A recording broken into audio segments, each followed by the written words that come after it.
How to hide liked post in Facebook Lite.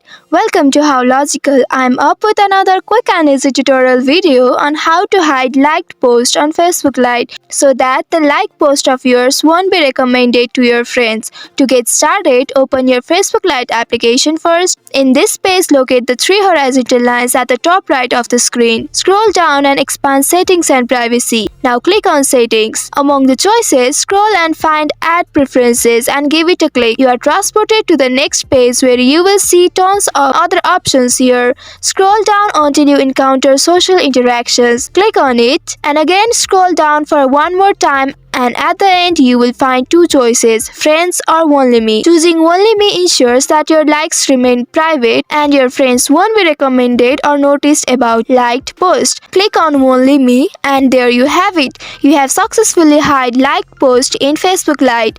If you want to hide likes in your own post, then it is not available in the Facebook Lite application.